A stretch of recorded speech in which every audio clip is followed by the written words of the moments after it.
This is the BMW M240i xDrive.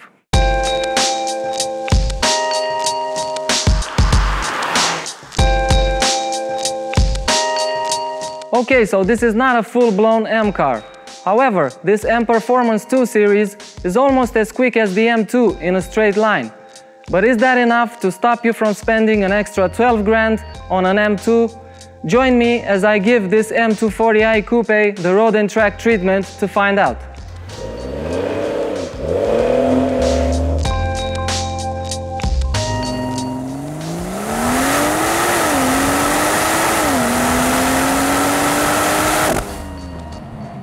This thing flies off the line, really.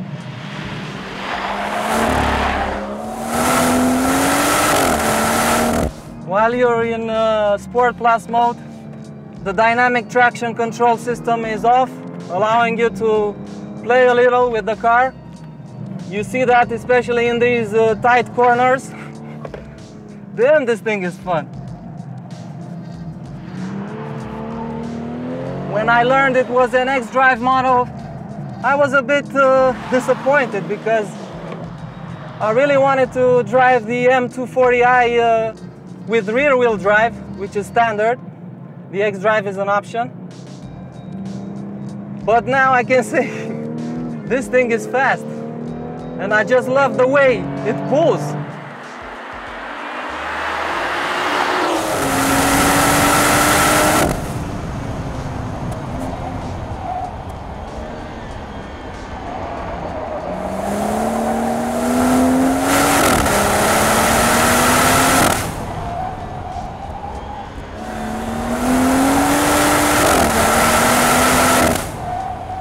So, regarding the M2, the acceleration, I have to say, it's pretty hard to differentiate it from the M2.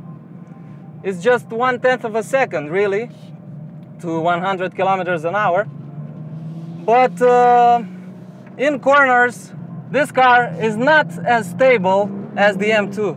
I mean, that car is a track monster. This one is made for everyday driving, but with a performance component in it, a big one I should say. That's not to say this car is not stable in corners, really. I mean, you can throw it around and it will cling for traction. All four wheels will cling for traction. But the M2 has wider tires, it has wider tracks, both at the front and at the rear. I mean, those things make a difference, really. So yeah, while I would say that in corners this car is not as razor sharp as the BMW M2, it's still a pretty good machine on the track. You can have fun with it, guaranteed, on track days. It's got only 30 horsepower less than the BMW M2 and 35 Newton meters more of torque. And you feel that, really. Another thing you feel is the fact that the brakes are not as good as in the M2. I mean, on the track, those brakes are phenomenal. These, not so much. So you can expect some fading after many hard-driven laps, but otherwise, for the street, they are as good as they get. Something else I should mention is that the M240i doesn't have the 7-speed dual clutch automatic from the M2.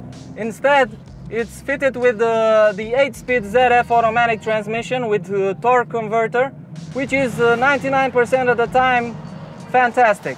But on track, when you put it in manual mode to shift gears using these levers behind the steering wheel, it's not as precise, nowhere near as precise as the MDCT from the M2.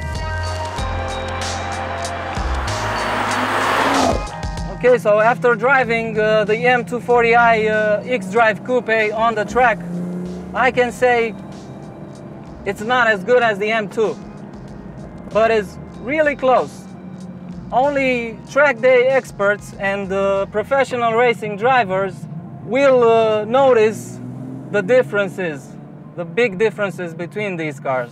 Otherwise, you'll feel really great in the M240i. And obviously you can upgrade it There are many aftermarket parts available. Okay, so the M2 is definitely the better car for the track. So now I'm going to take the M240i to public roads to see if it's a better everyday alternative to the BMW M2.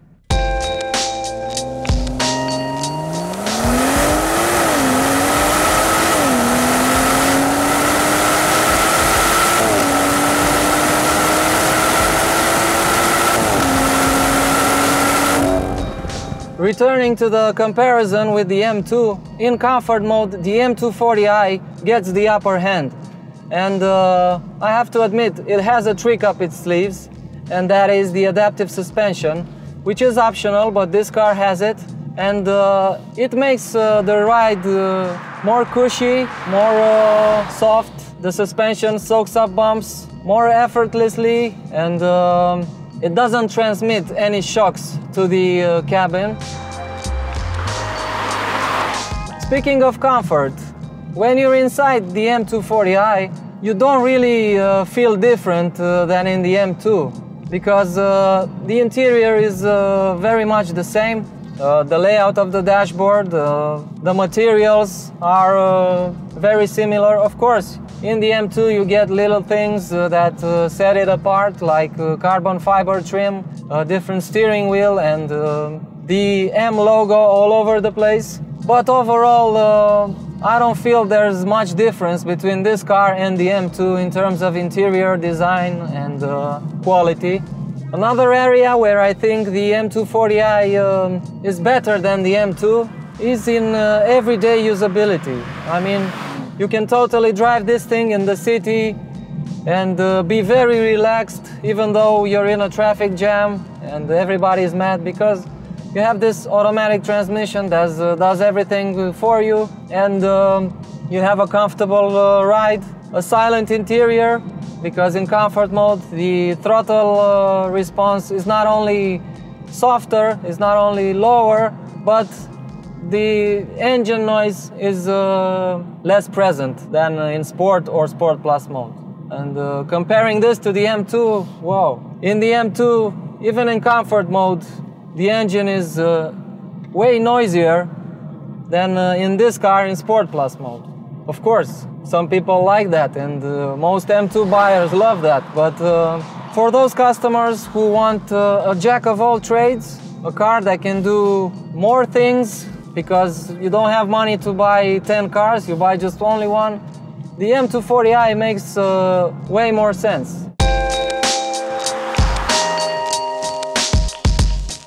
Going from Sport to Sport Plus mode not only sharpens the throttle response and makes the steering heavier, but it also means the electronic nannies take one step back and let you enjoy the car more.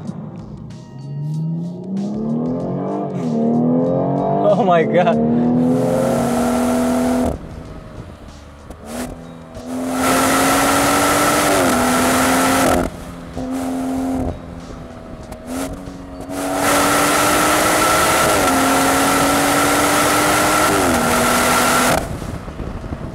In Sport Plus mode, the transmission is more alert as well, and you get that kick in the back when it shifts gears under heavy acceleration, which kind of reminds me of the M2, and that's really nice.